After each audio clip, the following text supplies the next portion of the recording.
da pessoa com deficiência, uma referência que a gente considera em relação à atuação em defesa do interesse das pessoas com deficiência. O objetivo da gente é compartilhar, né, entender um pouco como tem sido a atuação da promotoria aqui em Franca e que esse exemplo também sirva aí de norte para que as APAES atuem nos seus municípios, conversem com seus promotores de justiça e juntos a gente possa fortalecer cada vez mais aí a atuação em relação à defesa e garantia de direitos. Então vamos dar início, eu passo aqui para o doutor Assi e logo a gente já começa com o doutor Fernando compartilhando conosco alguma das suas experiências. Bom dia a todos. Quero novamente externar os meus sinceros agradecimentos à doutora Cristiane de Castro, presidente da Federação das APAES, que mais uma vez inova trazendo essa live pelo Facebook, um assunto complexo e principalmente por ter conseguido, né, fazer com que o doutor Fernando de Andrade Martins estivesse aqui conosco. Né? É um promotor de justiça extremamente atuante, com muitas atividades e com certeza é uma honra para nós das APAES, da Federação da APAES, ter aqui um dos grandes expoentes do Ministério Público podendo participar ao vivo conosco. Isso nos honra muito, é motivo de muito orgulho. Muito obrigado, doutor Fernando, pela presença e podem ter certeza que o doutor Fernando vai trazer muitos conhecimentos teóricos e práticos que vão enriquecer essa live de hoje. É verdade. O doutor Fernando ele havia já compartilhado comigo do início ali quando ele assumiu a promotoria dos direitos da pessoa com deficiência, que ele fez uma grande reunião para definir prioridades. E eu gostaria que ele colocasse aqui para a gente como é que foi esse início e como tem sido esse avanço.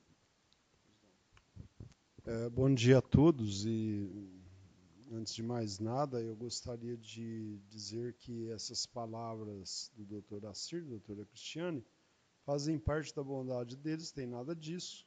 Nós somos pagos pelo povo para bem defender as causas do povo. E eu, na condição de promotor de justiça das pessoas com deficiência, tento fazê-lo da melhor maneira possível, pura e simplesmente cumprindo a obrigação, não tem nada de saco. Viu, doutor Assir? Exagero, né? Agora, agora, na verdade, como eu acho que acontecia, ou talvez até ainda ocorra no resto do país, a Promotoria de Justiça da Comarca de Franca, no ano de 2008, tinha um universo de direitos de matizes totalmente diferentes, como todos sabem, né, atribuídos na consecução deles ao Ministério Público, como o direito penal, o direito das crianças e adolescentes, direito dos idosos, consumidores, e etc, etc, etc. De maneira que os direitos das pessoas com deficiência, mais um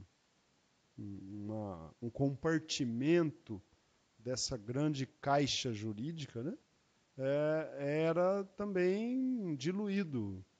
E nós resolvemos, por iniciativa inicialmente minha e concordância dos colegas, que essa matéria deveria ser altamente especializada, né, e concentrada num promotor de justiça, sob pena de se perder na existência de um número enorme de atribuições, você acaba fazendo menos do muito, né? Menos de cada coisa. Então, você especializando, você melhora. A partir disso, eu me defrontei com um universo de absoluto descumprimento da legislação já vigente à época, que imperava sobre a sociedade, mas não vigorava de fato, não era efetivada em prol das pessoas com deficiência, nos mais diversos setores da vida, né? Da educação, da saúde, do trabalho, etc, etc, etc. Tornando o princípio da igualdade, que sempre foi elevado à condição de princípio fundamental da pessoa humana, seja ela deficiente ou não, é uma utopia para essas pessoas. E começo por onde? Então, me reuni com os segmentos, a experiência foi essa. Me reuni com os segmentos e depois de algumas reuniões, né, com os representantes das pessoas com deficiência, né, multifacetárias, essas pessoas me passaram 10 metas que eu deveria buscar como promotor no cumprimento, né? E de lá para cá, tenho tentado alcançar essas metas. Eu acredito que nós alcançamos muita coisa, mas é evidente que tem assim, um número infinito de questões a ser tratadas sempre, até porque o molde social ele é maleável, ele se altera com a realidade. E cabe ao promotor, a todo operador do direito, né, que lida com isso, ao advogado, ao defensor público, ao agente de saúde, ao administrador, ao legislador, estar atento à mudança da realidade para bem exercer o seu mistério. E foi isso que foi feito. Nós criamos um sistema de interessante, né? Nem vigorava ainda a convenção que o Brasil assinou.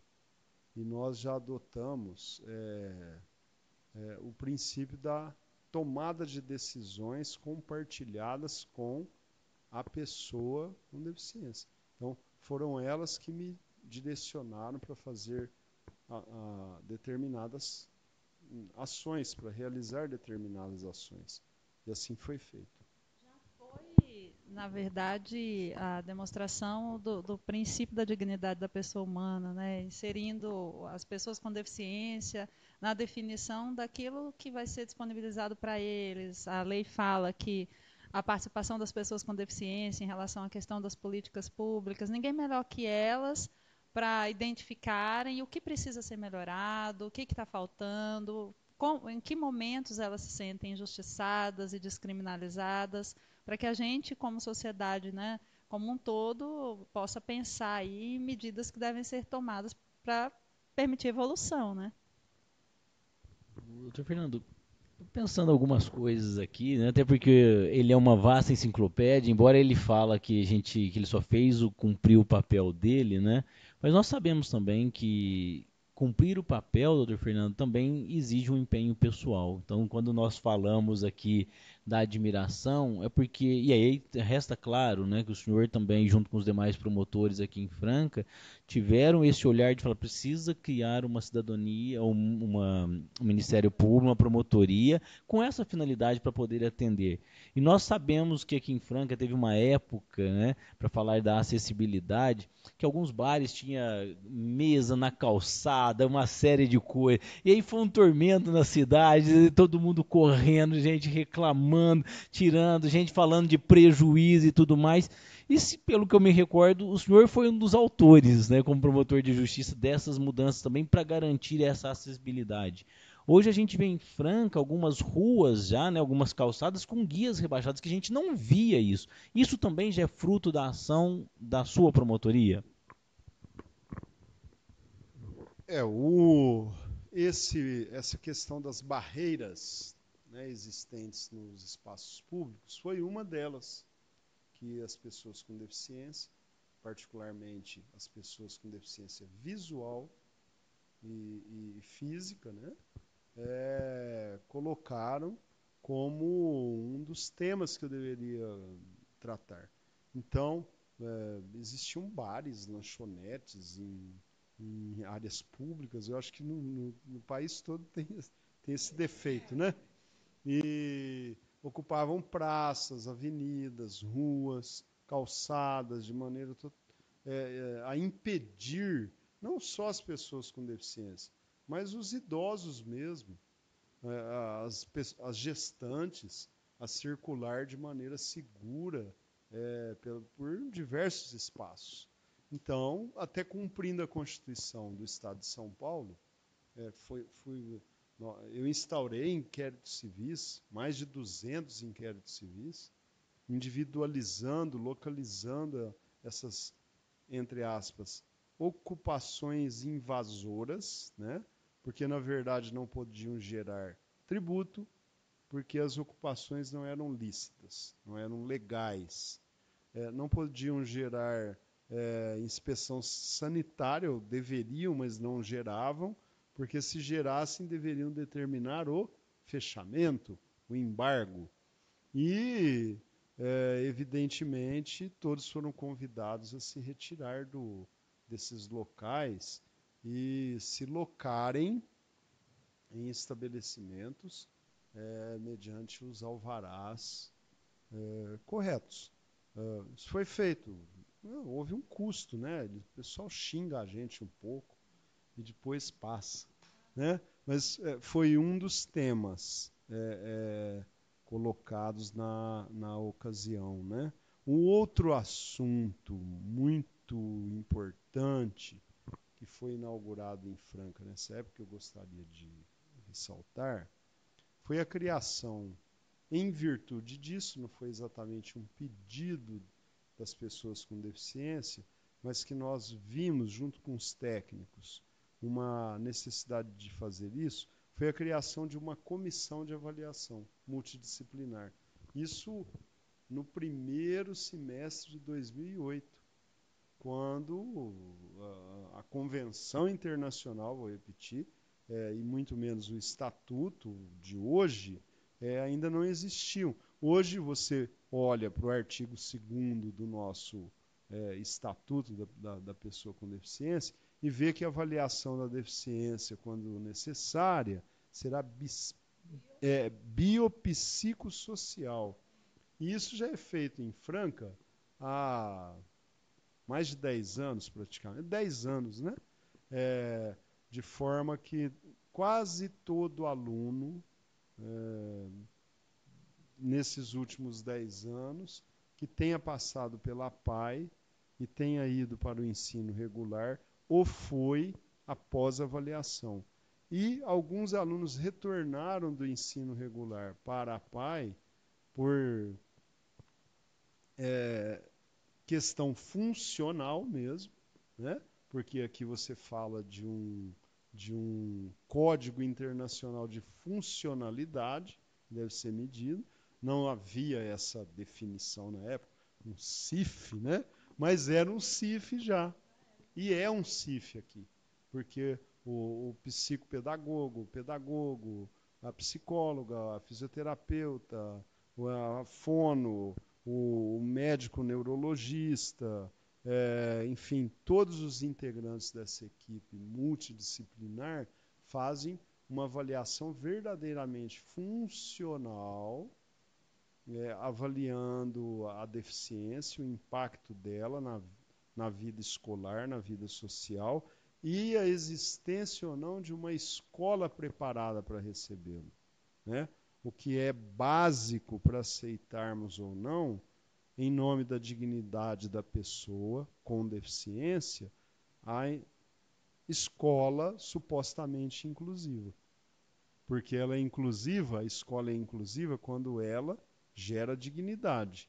Ela não é inclusiva pelo juridiquês, ela é inclusiva pela realidade de ser inclusiva e não pelo sonho de ser inclusivo. Então, é isso que nós estamos trabalhando ao longo desse tempo, né? E o doutor Fernando é um dos nomes que acredita, assim como nós acreditamos, na coexistência das escolas de educação especial e, com certeza, da rede regular. Não tem uma visão radical e as APAES, as organizações que atuam com a escola de educação especial, sofrem muito com esse posicionamento radical aí de alguns grupos. E a gente tem defendido, enquanto rede apaiana, sim, a inclusão, mas a inclusão nessa ótica do respeito, da dignidade. E a gente percebe que o Estado ele vem cada vez mais tentando cercear esse direito, porque a própria organização, a OCBE fez um dado lá, doutores, que de 70 países do mundo que foram avaliados, nós estamos na 62ª posição no pior qualidade de educação. E aí, doutor Fernando, um comentário assim, se a gente não está preparado enquanto rede de educação para o dito normal, que em tese somos nós, e o conceito de normalidade é tão abstrato, como estaremos preparados enquanto rede para receber as pessoas com deficiência intelectual severa, múltipla, né? Então, é algo que a gente sempre tem falado, agora tem tido um dificultador maior em relação ao ingresso dos alunos com deficiência intelectual nas organizações especializadas, porque o poder público dificulta cada vez mais, mas não garante. E aí o artigo 10 aqui da própria LBI, ele vem e fala, compete ao poder público garantir a dignidade da pessoa com deficiência ao longo da vida. Então, queria que você falasse um pouco sobre essas iniciativas e o papel do poder público nessa perspectiva. O que você tem visto aí em relação a isso? Pois é, o poder público é o nosso pior réu, tem sido, né? É o pior réu, pior cumpridor de obrigações. E eu acredito que isso não seja um defeito do réu estadual paulista, né? Deve ser um defeito universal. Você abre a LBI e vê não só nesse dispositivo, mas ao longo de toda ela, que o poder público deverá, o poder público instalará, o poder público implantará. E aí você vê isso na área da saúde, na área da educação, na área do trabalho, o poder público reabilitará e habilitará para o trabalho. E aí você culpa o empresário porque não tem gente habilitada e reabilitada. Então, você tem que dividir as responsabilidades e exigir do poder público que faça o dever de casa. Isso tem um nome, autoridade moral, né? O poder público não tem sustentado moralmente a sua posição de cumpridor de obrigações. Então, fica difícil de você falar radicalmente de direitos, conforme alguns colocam, quando você não tem isso. Eu gosto muito de usar para os radicais a definição de ferrugem, né? Ferrugem é nada mais, nada menos do que um radical livre oxidante. Então, todos os radicais causam, na verdade, ferrugem, oxidação, e não evolução. Porque se você radicaliza e fere a realidade por radicalizar, no caso da educação, no caso dos direitos das pessoas com deficiência, você vai determinar com certeza evasão, descumprimento, fuga dos pais, e não o contrário. Na marra, e sabendo que o lado de lá não cumpre a sua parte, você não vai conseguir atingir o objetivo, né?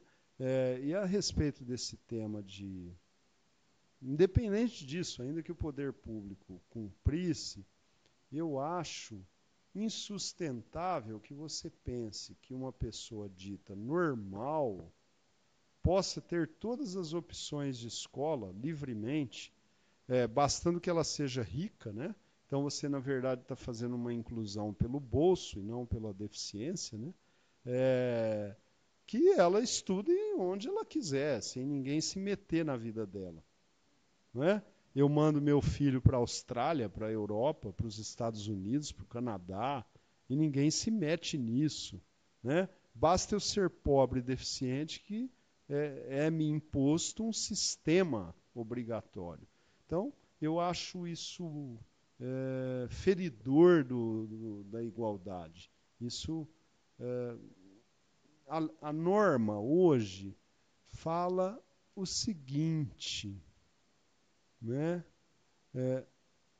Toda pessoa com deficiência tem direito à igualdade de oportunidades. Será que essa igualdade material se dá por essa inclusão, essa escola inclusiva pregada pelo poder público que fala que faz? Não. Eu acho que a igualdade material se dá com o aprendizado efetivo, com a educação no sentido material do termo, né? Se você for usar o deficiente para o outro melhorar, então há um desvirtuamento no meu modo de ver, né? Eu não consigo compreender, por exemplo, por que os surdos, os deficientes auditivos, não têm uma escola só deles. Por que você tem que necessariamente colocar o surdo pobre, né, lá numa escola lotada, sem as condições adequadas? Um dia vai ter condições adequadas, a gente busca isso. Mas por que não ter também uma escola só para surdos? Para que ele opte por isso. Será que numa escola só para deficientes auditivos, eu estou usando um gancho de um grupo que não tem déficit intelectual grave, né, e tem amplas condições de desenvolvimento educacional, como, por exemplo, o deficiente visual também, muitos deficientes físicos. E por que eles não podem ter escola só deles? Com um corpo docente totalmente especializado neles. Seria ruim? Seria exclusão? Eu acho que nós devemos debater isso com mais enfrentamento, com mais, eu diria até que com coragem e sem achar que isso é um tabu. Ouvir o segmento, para ver o que o segmento considera sobre isso primeiro, né?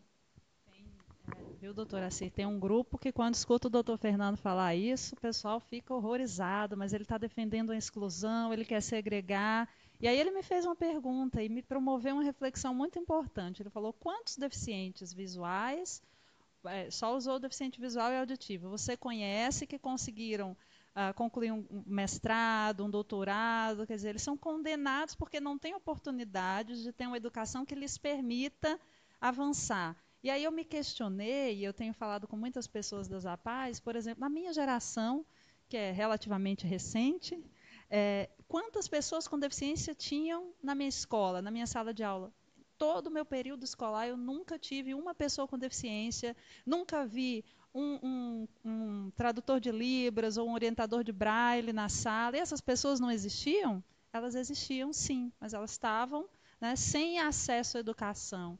E aí, com você como professor, doutora C, como é que você vê isso? Até, né, a gente fala século XXI, tanta coisa evoluiu, mas o que a gente percebe é que muitas pessoas têm esse direito negado ainda. O que eu tenho visto na universidade, e aqui, assim, a Universidade Franca tem buscado, doutor Fernando, doutora Cristiane, e fazer essa inclusão. Nós temos alunos deficientes visuais que estudam e tem um monitor que fica na sala com ele, escreve para ele tem autorização para gravar as aulas. No dia que vai fazer as provas, o monitor ele tem a possibilidade de escolher se ele quer ouvir para poder responder ou se ele quer que o professor ali, o monitor, leia para ele e o próprio monitor responde. Então, assim, de um certo modo eu tenho visto, coisa que eu não vi na minha época também, quando eu me formei há 22 anos, não me lembro de ter nenhuma pessoa com deficiência. Na universidade nós temos, então aqui na Universidade Franca tem tido e tem tido acompanhamento. Então acho que é um caminhar, não com a mesma expressividade, com a mesma quantidade de pessoas que poderiam ter. Acredito que muitos, né, estão ainda excluídos, mas que poderiam ter. Acho que o poder público está começando a fazer por causa também das mudanças legislativas, porque até então, doutor Francisco, não tem lei, parece que não funciona, né? As pessoas não são acolhidas. Eu queria devolver para o doutor Fernando o que ele entende por essa frase, educação ao longo da vida, doutor Fernando, já que essas pessoas ficavam excluídas, ficavam em casa. E aí o pai e a mãe davam uma educação. Então não tinha uma educação ao longo da vida, ou que o projeto que a lei fala agora é muito mais amplo. Vem uma responsabilidade do poder público, de toda a sociedade, de fazer com que as pessoas deficientes tenham realmente esse direito à educação? É isso? Eu quero até aproveitar o ensejo antes de passar.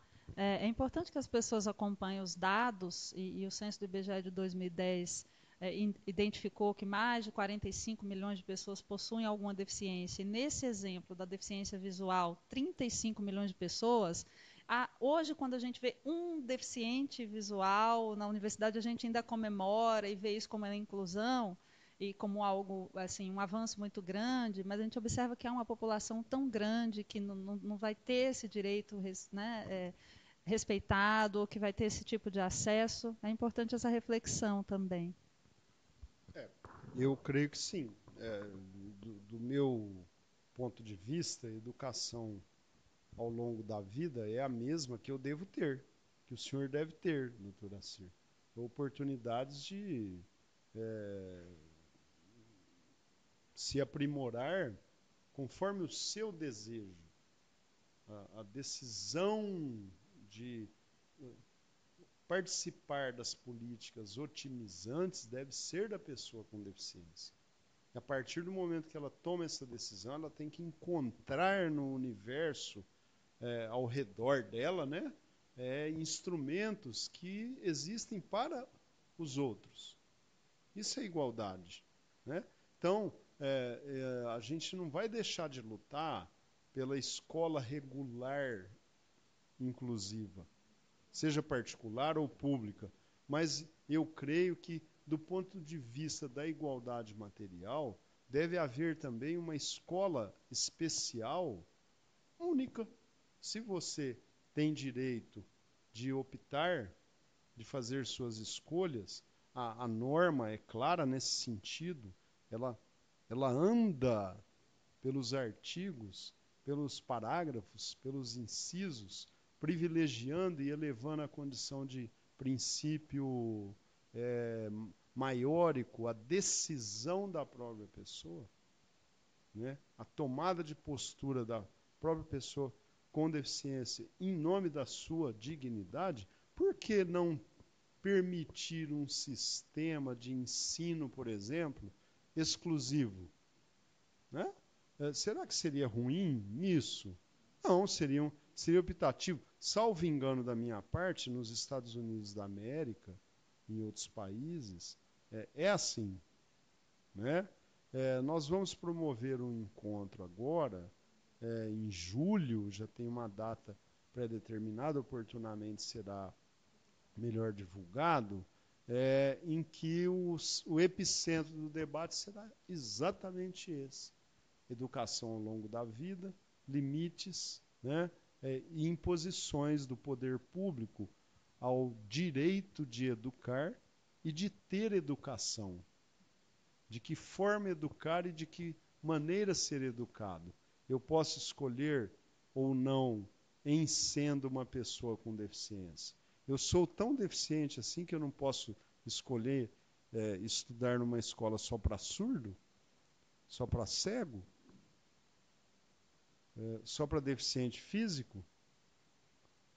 Então, porque eu sou uma pessoa deficiente e pobre, eu tenho que atender uma norma legal que não é imperativa sobre qualquer outra pessoa que não tenha deficiência, porque ela pode sair do circuito que você acha que seria razoável e ir para outro. Ninguém pode interferir nisso, né? Ressalvadas as hipóteses de abandono moral, né?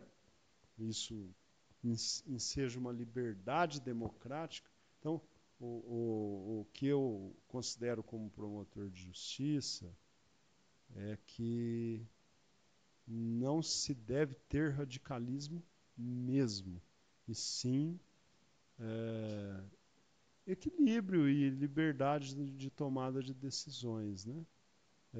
Inclusive permitindo, eu dizia ontem no encontro, que, por exemplo, instituições religiosas, independente do seu caráter mais ou menos conservador, pudessem, por exemplo, fazer convênios. A gente sabe que tem muitas, a Igreja Católica, a Igreja Adventista, a Igreja Batista, a Igreja Presbiteriana, enfim, uma série de setores das religiões, de correntes, tem no seu âmbito de atuação a educação para pessoas carentes.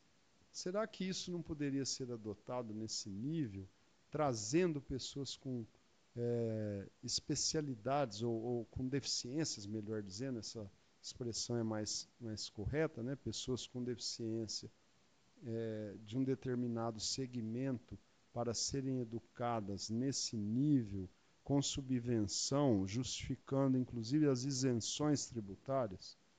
Não, você só pode se tiver mais gente nessa classe. Não pode ser uma classe só de surdo, só de cego. O que as religiões pensam disso, os educadores? Nós devemos fazer um debate muito grande com toda a sociedade antes de fazer uma cartilha. Nós não podemos fazer uma cartilha e colocar para as pessoas. A cartilha deve ser antecedida por um grande debate. Eu pretendo fazer esse debate em julho e aquilo que me for rumado, eu humildemente vou pegar a minha matula e vou seguir essa viagem para tentar alcançar os objetivos. O doutor Assi tinha falado de uma característica do doutor Fernando em relação a essa defesa aí de uma maneira muito firme. Ele fala que está cumprindo o papel, a gente sabe que a lei determina que seja assim, mas infelizmente a lei também determina tantas obrigações para o Estado e ele não cumpre o seu papel, se fosse só uma questão legal, né? E a gente vê uma característica, doutora, assim, no doutor Fernando, assim, dessa busca, dessa construção coletiva. Isso ele faz permanentemente, quando convida os interessados, chama as pessoas do poder público para fazer a discussão, para identificar como é que o serviço vai ser realizado, quem é que vai prestar esse atendimento. Isso tem avançado. Deixa eu só, antes de dar seguimento aqui, ó, o pessoal da APAI de Itaporanga, Cabreúva, Caieiras, Taquaritinga, Taquarituba, Taiaçu, todos eles estão conosco agora. Muito obrigada aí o pessoal que está acompanhando. Doutora, assim, aí a gente tem, até vou passar para você comentar também essa questão aí em relação ao interesse das famílias, porque chega muita coisa, a lei estabelece hoje, e já estabelecia através da Constituição, quando coloca o Ministério Público na defesa dos interesses coletivos, né? Mas essa lei reforça o papel do Ministério Público e da Defensoria Pública como os órgãos competentes para garantir que esses direitos sejam preservados, sejam respeitados, sejam cumpridos. E aí eu queria também que o doutor Fernando fizesse esse comentário em relação como é que tem sido essa procura pelo Ministério Público depois da publicação da lei. Você tem sentido alguma diferença? Como é que tem sido isso? Dos particulares, da sociedade como um todo. Porque se a lei fala que compete ao poder público garantir, identificar, esse diálogo tem sido maior? Assim, na comarca de Franca, independente do estatuto, isso já era um lugar comum.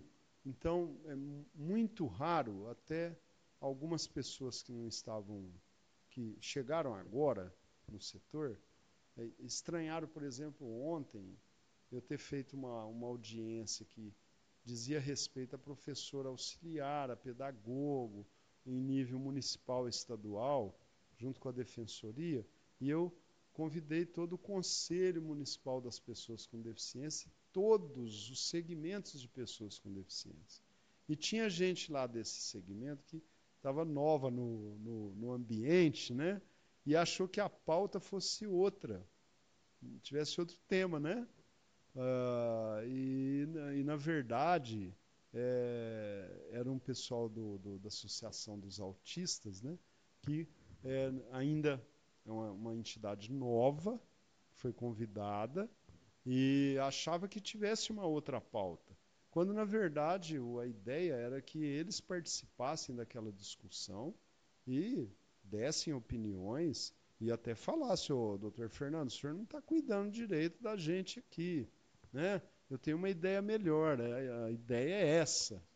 E sempre foi isso. Eu espero que isso esteja acontecendo em todo o Brasil, porque o prefeito, o governador, o presidente da República, o vereador, o promotor de justiça, o juiz de direito, eles não podem tomar decisões sem ouvir o administrado, no caso. A própria lei que modificou o Código Civil e que fala de uma curatela como exceção, acabando com o Instituto da Interdição, exige que o juiz, exige, não é que faculta o juiz de direito, nobres magistrados, colegas de Ministério Público, isso é lei vigente, inclusive o Estatuto revoga expressamente os dispositivos anteriores. Então, nós temos que ouvir a pessoa que vai ser, entre aspas, objeto da nossa decisão, da nossa tomada de decisões. Eu tenho meu chapéu de ideias, que pode ser muito bom, muito bacana, muito legal, mas pode não ser o melhor para aquele segmento, né? Pode ser que tenha algum equívoco, e por isso que a própria lei vem e diz, ó, cada pessoa sujeita a um processo judicial de curatela deve ter um plano terapêutico individual e deve ser ouvida, e cada um vai ver o seu universo, o seu limite, né? Essa avaliação biopsicossocial é obrigatória hoje. Nós já fazemos aqui há 10 anos e a gente sabe que ela funciona maravilhosamente, sem a perfeição que nós gostaríamos, mais por falta de estrutura do que por outra coisa, porque os profissionais que atuam nela são, nossa, tudo nota 10, né? Então, eles olham para a pessoa com deficiência com um olhar realmente contextual, e não aquele olhar, você é um doente, né? Isso não existe, pelo menos aqui, há muito tempo.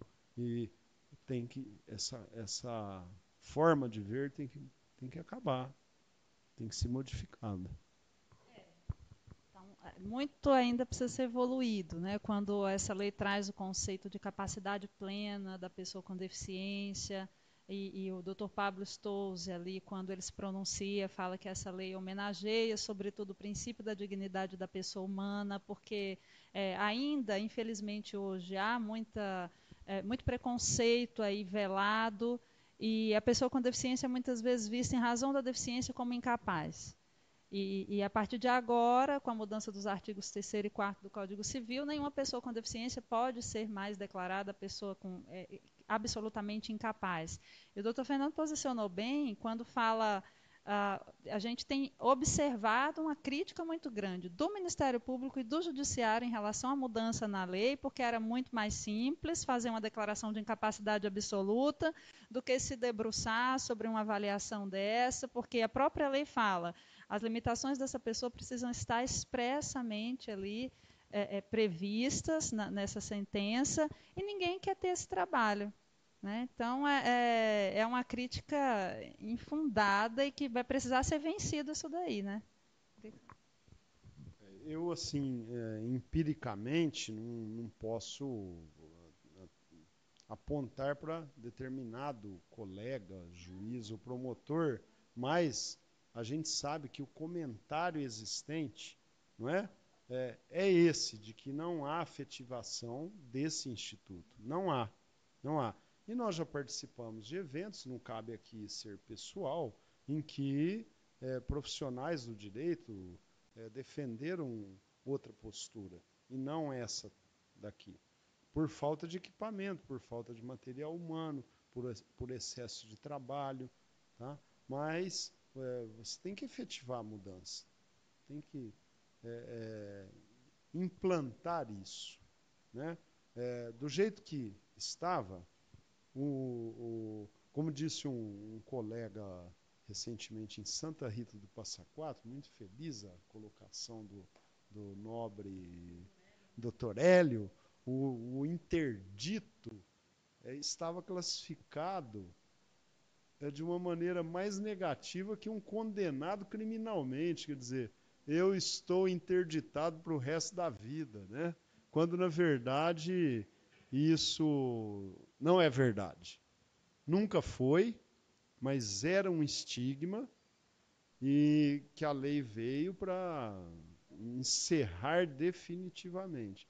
Então, são comportamentos que devem mudar, né? Assim como vários outros. O principal deles, no meu modo de ver, repetindo, é a conscientização não só da sociedade civil pelos direitos das pessoas com deficiência, o que tem melhorado muito, mas sobretudo do administrador público, de que isso é uma prioridade. A lei manda inserir. No estado de São Paulo, por exemplo, tem lei estadual mandando que todas as secretarias de Estado incluam no seu orçamento o que irá para a pessoa com deficiência no seu respectivo âmbito, né? Nos orçamentos anuais, os prefeitos têm que mandar as propostas consagrando os direitos das pessoas com deficiência, né? A implantação de semáforos, implantação de guias rebaixadas, as adaptações urbanas, as reformas dos planos diretores, colocando-os nos moldes da legislação, que já é de 10.000, é a 10.098 do ano 2000. E tem muito plano diretor aí que ainda não se alterou, né? Com projetos urbanísticos de loteamento aprovados, sem o desenho universal, que agora na legislação atual é colocado como obrigatório em termos de matéria, inclusive curricular, né? Mas na Lei 10.098 já era fomentado, né, como uma necessidade. Então, você tem que ter uma mudança de postura dentro das secretarias de planejamento urbano, na consciência dos gestores municipais, dos prefeitos. O povo tem que exigir dos seus candidatos que tenham uma plataforma de governo, uma proposta de governo ligada a essa área. O que você fará para as pessoas com deficiência? Se comprometer, se enlaçar, se umbricar com os direitos das pessoas com deficiência, porque ele próprio, senhor prefeito, senhor vereador, senhor deputado, pode se transformar num. Eu tenho, digamos assim, clientes, entre aspas, de promotoria que não eram. E de repente passaram a ser. E veem o mundo com outros olhos, com outro sentido. Até eu queria fazer um comentário aqui em relação à participação do Dr. Fernando. Eu queria que ele comentasse com as pessoas sobre essa questão dos conselhos de política pública. E eu sei que ele acompanha diretamente os conselhos, em especial o Conselho dos Direitos da Pessoa com Deficiência, porque às vezes a sociedade civil, né, o interessado tem sugestões, quer se posicionar, e o conselho é um desses espaços também, não é, doutor? Nossa, essa pergunta foi muito oportuna e extremamente importante, né? Eu tenho certeza que os colegas do Brasil todo fomentam não só a criação, como a efetiva participação dos conselhos municipais em todos os níveis dos direitos coletivos difusos, né? Tem previsão de conselho da criança, do adolescente, conselho do idoso, conselho do meio ambiente, conselhos municipais, né? E, é óbvio, da pessoa com deficiência. Franca tem todos eles, todos os conselhos. Cada um desses conselhos, doutor Assir, tem um advogado participando, tem alguém de uma ONG, tem alguém do município, alguém do estado, né? Enfim, a sociedade civil integrando os conselhos e dando sugestões de políticas públicas ou fiscalizando o descumprimento, trabalhando em parceria com o Ministério Público e muitas vezes até criticando o Ministério Público. Por que não? Doutor Fernando, o senhor tomou uma posição aí que não é a nossa, né? Eu até citei esses dias aí o Conselho do Meio Ambiente, né? E a Promotoria de Justiça aceitou a realização em Franca de rodeio, desde que eu sou promotor do meio ambiente também, desde que cumprida a lei federal, que exige várias condições de segurança para o animal, etc, etc, etc. Uma das entidades de Franca, de proteção aos animais, não concordou, ajuizou a ação. Nós vamos ficar chateados com isso? De maneira alguma, é um maravilhoso exercício da democracia, né? Sem problema nenhum. Eu acho que quanto mais houver a participação da comunidade, desde o mais modesto rincão até a maior metrópole, isso é fundamental. Fundamental a existência de conselhos, né? Para não só solicitar o cumprimento, como fiscalizar o cumprimento das políticas públicas. Isso, e aí eu reforço aqui o que a gente já tem falado sempre, a importância da participação da sociedade civil nesses espaços, porque a gente sabe, doutor Fernando, eu já acompanhei muitos municípios pequenos, e um dado aqui do IBGE, 70% dos municípios do Brasil têm até 20 mil habitantes. E há uma dificuldade infinita na identificação de pessoas para comporem esses conselhos. Então, às vezes, há um esvaziamento e o poder público acaba, né, ditando ali, e a sociedade depois reclama, mas não participa quando deve. Então, é importante a gente se apropriar desses espaços, né, participar. Eu queria aproveitar que ontem eu estive uma parte na reunião com o Dr. Fernando, né? E eu cheguei aqui hoje e falei assim, doutora Cristiane, o Dr. Fernando ontem estava inspirado, né? Mas estava mesmo, né? E eu até gostaria de partilhar que tinha algumas pessoas que falaram assim, parece que o Dr. Fernando não está muito acessível à casa das pessoas. Você falou assim, você está enganado com relação ao Dr. Fernando. A hora que ele começar a manifestar, que ele começar a falar, você vai ter certeza que ele está realmente imbuído, só que ele quer saber o correto, como fazer, como ser efetivo e tudo mais. E logo que eu saí, doutor Fernando, da reunião, eu conversei com algumas professoras, falei assim, como está sendo essa inclusão realmente das pessoas com deficiência? Tem uma parte ruim que realmente, olha, tem que incluir, então inclui, põe lá e coloca na sala, põe um monitor lá e faz de conta. Mas eu achei uma parte bonita na parte da educação musical, que olha que fizeram um aluno, eu não me recordo se ele é autista ou algo mais, que na aula de música ele foi para a roda e aí colocaram um chocalho na mão que todos os alunos, né, iriam fazer aquela atividade, e quem conduziu na verdade ali a aula e quem foi o maestro da turma foi essa pessoa com deficiência, ou seja, aquele que podia estar excluído, naquele momento ele foi incluído e ele deu um direcionamento para todos os outros. Então, assim, ele não conseguia fazer alguns movimentos, como por exemplo mexer a cabeça, mas ele conseguia sinalizar que ali era a cabeça. Ele não conseguia fazer alguns gestos que eram para ser feitos, mas ele, de uma certa forma ele foi incluído dentro da limitação. Mas eu perguntei, tá, mas ele ainda conseguia participar, e se fosse mais severo? Não, aí já não daria. Então, acho que talvez, doutor Fernando, eu queria uma análise do senhor, que eu acho que nós estamos mudando muito mais do que a lei. Acho que a mudança que nós estamos tendo no mundo é uma mudança de paradigma. De olhar para isso e falar assim, olha, essa pessoa com deficiência é tanto pessoa quanto eu.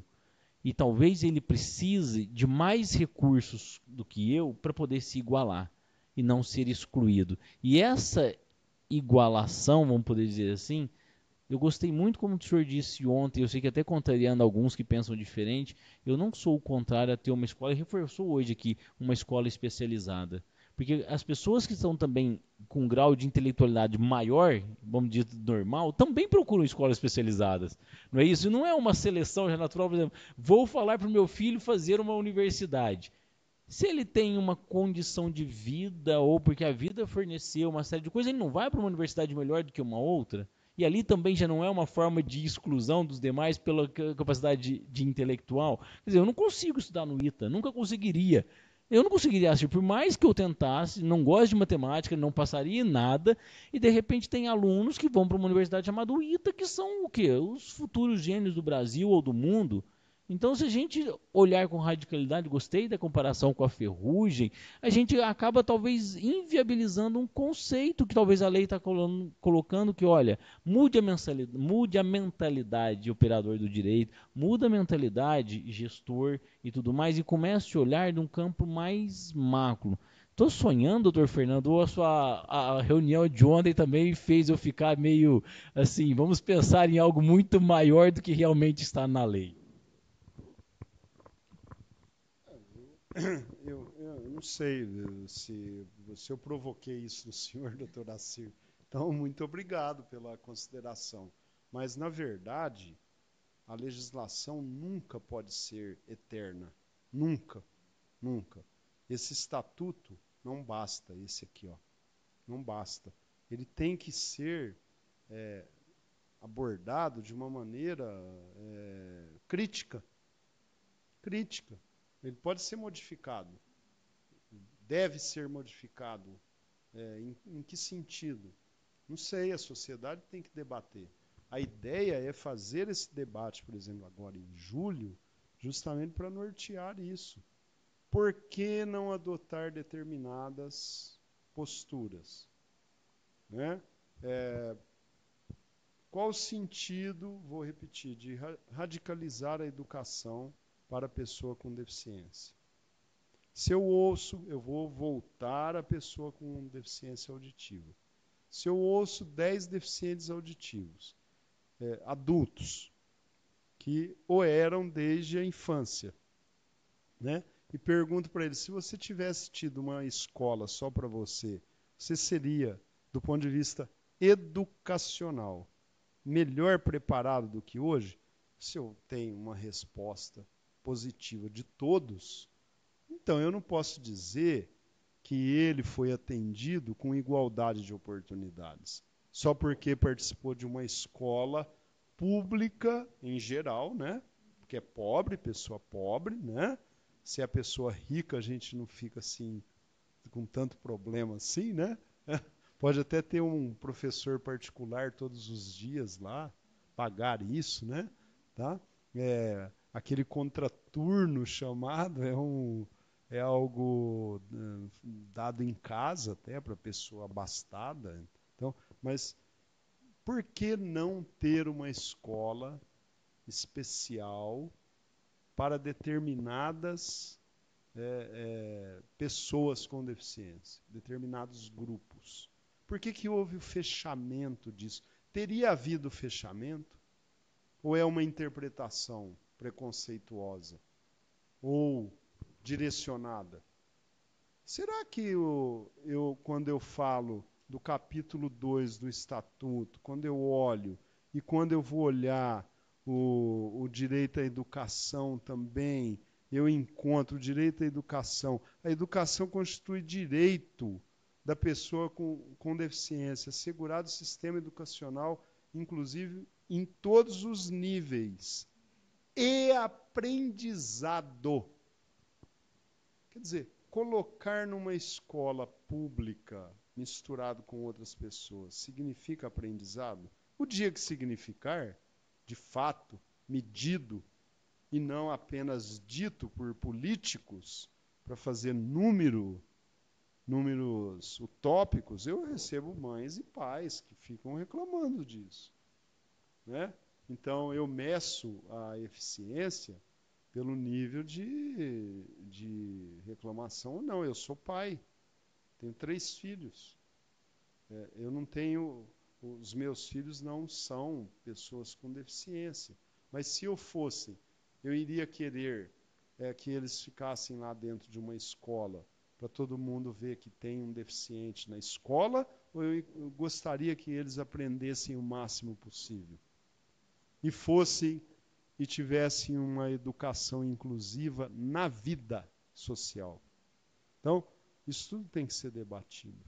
Eu acho que essa mudança de paradigma da qual o senhor fala existe, está em andamento, mas deve passar por um debate de enfrentamento, de coragem de enfrentamento, certo? Porque às vezes é chique, politicamente correto, defender determinadas posturas. Mas pode ser bacana, mas pode ser bacana para quem não é deficiente. Para aquele que pode ser desagradável. Então precisa de ver, medir exatamente se está funcionando ou não. É isso que eu penso.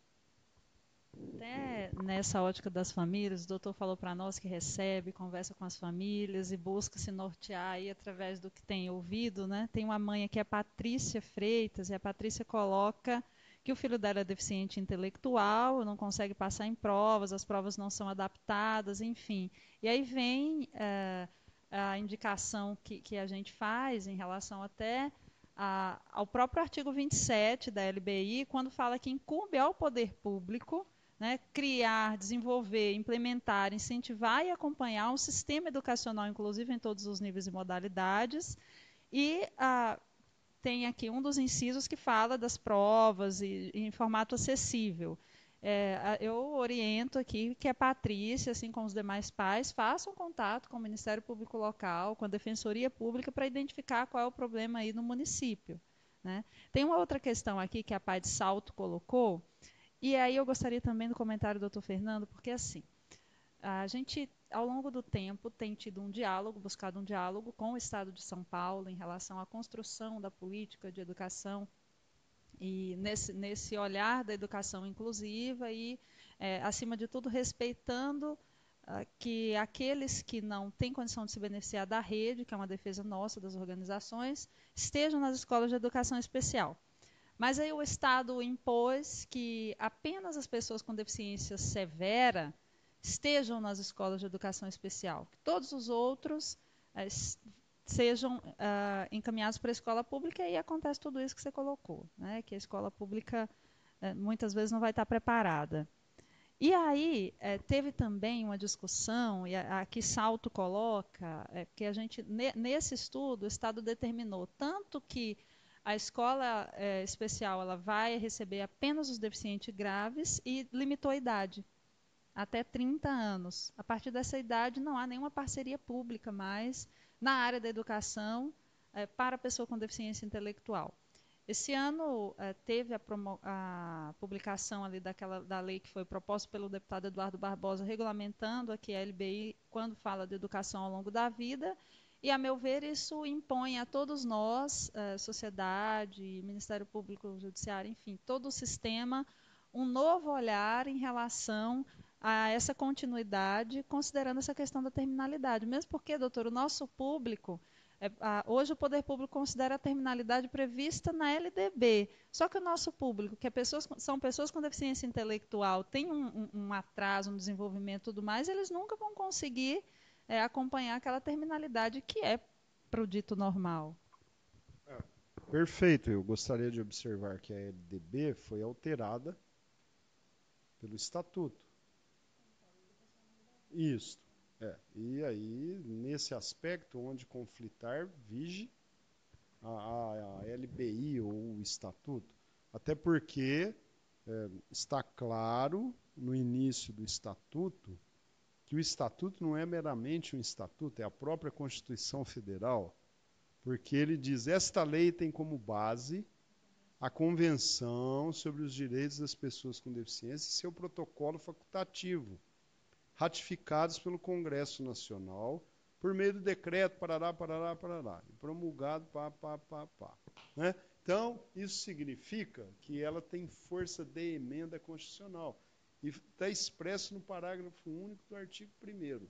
Logo, educação ao longo da vida é um direito constitucional, líquido e certo, passível de remédio heróico, que também tem o nome de mandado de segurança, né? Então, se uma comissão técnica avalia como necessário biopsicossocialmente que aquele estudante de 40 anos continue a estudar, porque isso é importante para ele, do ponto de vista contextual, ele estará inserido, seja estudando na paz, seja estudando em qualquer lugar, seja onde for, né? Que seja possível, ele deve buscar isso. Se não derem, se ele for pobre, que busque a subvenção pública, né, doutor Acer? Se ele for uma pessoa com condições, a escola particular tem que fornecer o serviço. Não é assim. Uma vez eu fiz uma audiência pública, foi até em 2008, tinha 700 pessoas. E uma escola particular, se eu não sou obrigado a atender pessoa com deficiência, porque meu estatuto não prevê. E eram esses conceitos mesmo que tinha lá atrás. Não, a senhora está enganada, tal, isso não existe, né? Então, eu acho que essa educação ao longo da vida é um direito constitucional que vai depender de uma avaliação técnica, né? E não meramente assim da vontade daquela pessoa, eu quero estudar, né? Mas eu não tem que avaliar se esse desejo tem condições de ser realizado, instrumentalizado positivamente, ainda que seja uma unha, né? Será um direito dele, é a minha posição, né? Se alguém entrar com mandado de segurança aqui por causa disso, meu parecer já vou adiantando. Eu gosto de dar opinião, sabe? De tomar posição. A minha posição é essa. Eu irei opinar nesse sentido, do deputado Eduardo Barbosa, né, que é um direito até morrer. Até morrer. Ao longo da vida até que ela acabe e seja possível. Então, o doutor Fernando coloca para a gente aqui, porque embora a política pública não esteja preparada, né, a orientação é que realmente os interessados se valham do judiciário e busquem os órgãos competentes para efetivação desse direito, que é o que acontece. Eu acho que é muito fácil de fazer um paralelo com a saúde, onde o poder público é obrigado a dar saúde, né? Está lá na Constituição. Onde ele não tem o material, não consegue fazê-lo, ele tem que pagar para alguém fazer. Educação, mesma coisa. Por isso que não, é inadmissível o raciocínio, não tem lógica no raciocínio de extinção do ensino especial e colocá-lo apenas como um ensino de contraturno. Inadmissível, porque tem muitas situações, não são dezenas, não, são milhares de situações em que o poder público não consegue dar conta do recado. Isso já seria suficiente. Num segundo plano, o direito de igualdade, no meu modo de ver, modesto, seria suficiente para autorizar a manutenção desse ensino especial, porque senão você não está tendo igualdade. Você está impondo, vou repetir, uma situação do Estado, né? O Estado, lembre-se, ele é aceito dentro do princípio democrático para não haver baderna, não haver desorganização. Por isso que você aceita o Estado. Porque alguém tem que ordenar as coisas, né? É esse o princípio, né? O Estado juiz, o Estado administração, o Estado legislador. Se cada um pudesse fazer sua lei, cada um pudesse administrar sua rua do jeito que quisesse, né? E julgar os outros, iria virar o faroeste, né? Negócio maluco. Então, se o Estado não pode dar, ele tem que pagar para que alguém o faça. Eu acho que se o Estado não consegue estar aparelhado para dar educação ao longo da vida, judicialmente ele pode e deve ser compelido a tanto. Eu gosto muito de conversar com o doutor Fernando e eu já falei isso para ele. Estou muito feliz aqui porque estou com amigos, né, e pessoas que inspiram, né? Eu ouvi recentemente que a gente tem que estar sempre com pessoas que provocam o nosso lado bom, que nos inspiram a ter reflexões que promovam mudanças. E o doutor Assi e o doutor Fernando são pessoas que eu considero que são, né, desse gabarito. Nós teríamos aí muita coisa ainda para comentar em relação a direitos da pessoa com deficiência, em relação à LBI, Eu já deixo aqui de público o meu convite para que o doutor Fernando retorne aqui conosco. Eu gostaria muito, mas devido ao avançar da hora, nós não vamos ter como progredir nesse aspecto, mas de falar dos crimes, das infrações administrativas. Tem muita novidade, né? E aí a gente já fica com esse compromisso de agendar um novo momento. Eu vou passar para que os dois façam as suas considerações finais. Tem aqui já mais algum ponto de alguma PAI a gente recebeu. Tá falando aqui, ó. A PAI de Salto Grande falou que não é o caso dos acima de 30 anos. Quando está na rede, faz 15 anos e voltou para a educação da PAI. O que ela está dizendo aqui? Se a PAI deve atender apenas pessoas com deficiência severa e pervasiva, porque ela deve receber de volta as pessoas com deficiência intelectual leve depois que ela atinge determinada idade. Na verdade, a PAI não deve receber de volta. O doutor Fernando e a doutora Cir colocaram aqui muito bem. Constitucionalmente, o dever de prover o atendimento ele é do poder público. A PAI vai atender se ela tiver condições de atender, se tiver parcerias para tanto. E aí ela esclareceu aqui que não é dos acima de 30. Pode fazer o paralelo com a creche. A creche é direito de todos, né? E evidentemente das pessoas com dificuldade material de prover isso, né? A pessoa rica ou abastada suficientemente paga lá uma escolinha, né? E até fala, eu não vou pôr meu filho numa creche pública. A verdade é essa. Nós não vivemos na Idade Média, mas temos um sistema feudal de classes, de castas, né? Isso porque o dinheiro público é mais roubado do que bem aplicado. Quando ele for bem aplicado, e eu estou dizendo isso olhos nos olhos, senhor político, pare de roubar e instale creches, aparelhe as escolas, que aí você vai dar educação, a escola inclusiva, para gente de 0 até o fim da vida. Observando que a educação inclusiva é direito da pessoa de 0 a 4 anos, que é o da creche, o mesmo paralelo com a creche. Se o poder público não dá a creche, o que acontece? Ele é condenado a fazê-lo e terceiriza, né?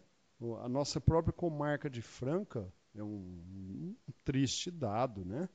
Mas a gente tem que dizer aqui que nesse aspecto nós tivemos aí há 2 anos, mais ou menos, e continuamos a ter, há 2 anos nós tivemos quase 700 ações individuais julgadas procedentes em face do poder público para dar creche para pessoas pobres.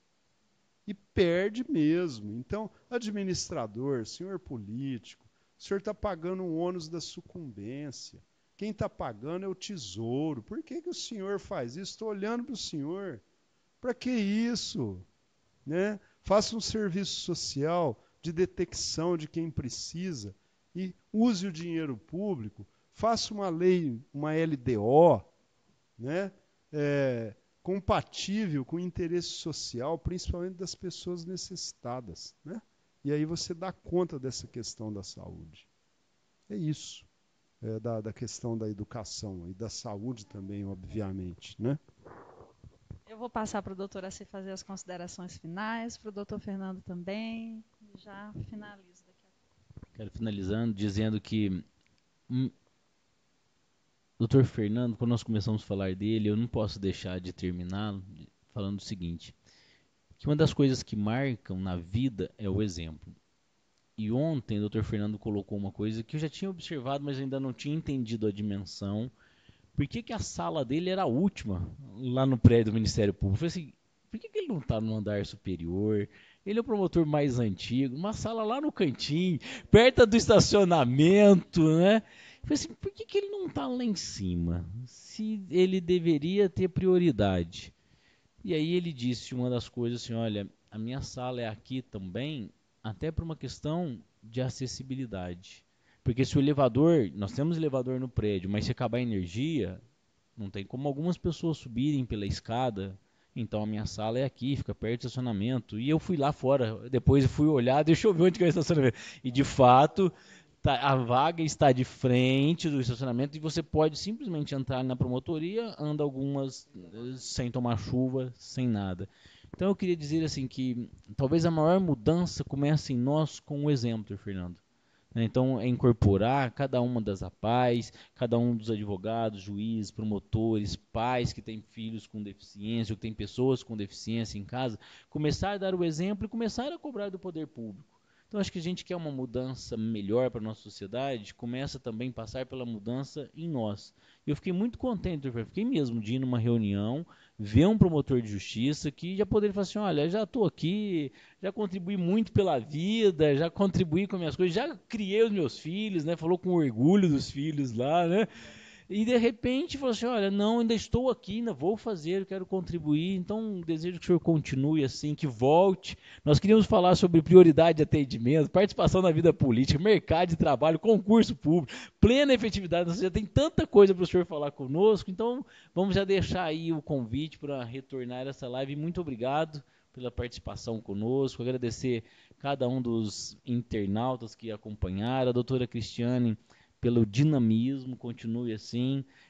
Nós também estamos aí em voga, né, o direito da mulher. A doutora Cristiane é uma das defensoras, não digo nem do feminismo, mas do feminino, daquilo que é da individualidade da pessoa humana, respeitando até mesmo a diversidade sexual.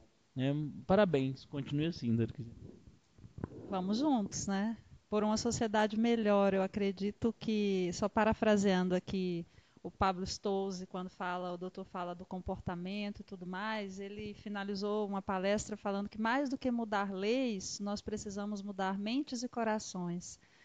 Porque muitas leis nós temos, por exemplo, e eu até acredito, doutora Assi, doutor Fernando, se nós tivéssemos uma Constituição Federal que esse ano completou 30 anos, respeitada, muitas das leis que vieram depois, elas seriam ali desnecessárias. Né? Então, a necessidade da gente, enquanto coletividade, enquanto sociedade, olhar para o outro, pensar na perspectiva do respeito, e aí é isso que o doutor Fernando fala, o respeito em todos os aspectos, o respeito ao dinheiro público, o respeito ao próximo. Então, se esse princípio for levado aí a termo, a gente constrói junto, sim, uma sociedade melhor para a pessoa com deficiência, para a mulher, para o idoso, para todo mundo, né? Exatamente o que eu gostaria de finalizar mais uma vez, pedindo para não considerarem o coração bondoso do Dr. Assir exagerado, né? Mas o que a gente tem para dizer, depois de 56 anos de vida, estou aqui, ó, eu tenho 56 anos, tudo bem, né? E 34 anos de Ministério Público, eu ingressei quando se podia ainda fazê-lo, tão novinho assim, né? Eu gostaria de dizer, depois de alguma experiência de vida e profissional, que efetivamente, se o problema do mundo fosse o amor, o promotor não seria necessário. Então, é, a, a mulher que ama outra mulher, o homem que ama outro homem, a pessoa que muda de sexo, a pessoa que tem alguma deficiência, são seres humanos. E se você exercita amor em relação a outrem e é objeto de amor de outrem para consigo, isso é o suficiente e deve ser colocado, na medida do possível, dentro do seu próprio prisma evolutivo. Todos nós devemos evoluir. Eu já fui promotor de justiça do júri, né, doutor Assir?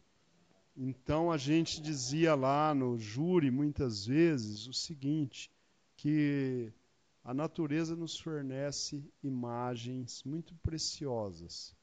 E as quedas d'água nos fornecem a imagem de que, depois das nossas próprias quedas, vem energia, força, turbilhão, correnteza, movimento. Então, para quem ainda não inseriu no seu âmago, na sua consciência, no seu coração, o amor pelas pessoas com deficiência e por qualquer semelhante, que o faça, tem tempo antes de morrer.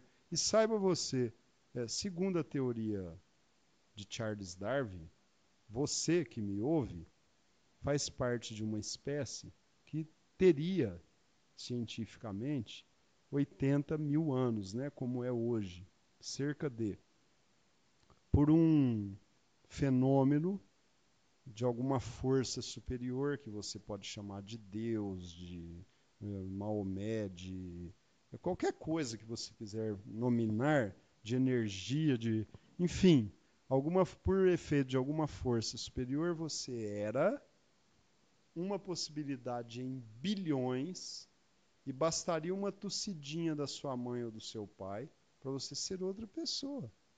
Não uma mulher, e sim um homem. Não uma mulher com essa face, ou um homem com essa face, mas com outra.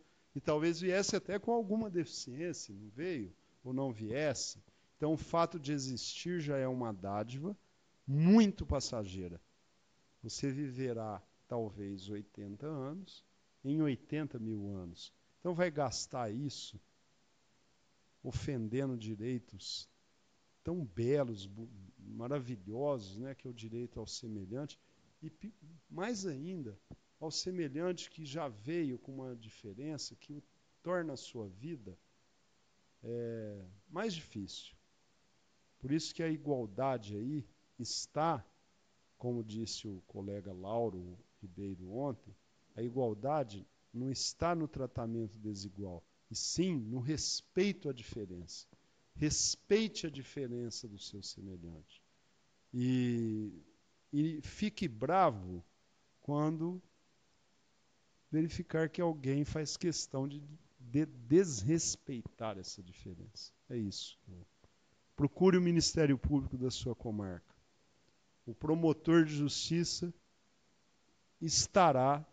deverá estar à sua disposição no local próprio. E toda comarca tem que ter um promotor de justiça das pessoas com deficiência. Isso é obrigatório. Decorre da Constituição Federal. Perfeito. Então, meu agradecimento ao doutor Assi, ao doutor Fernando, por compartilharem aqui conosco hoje um pouco dos seus conhecimentos e promoverem uma reflexão mais ampla em relação à questão dos direitos da pessoa com deficiência.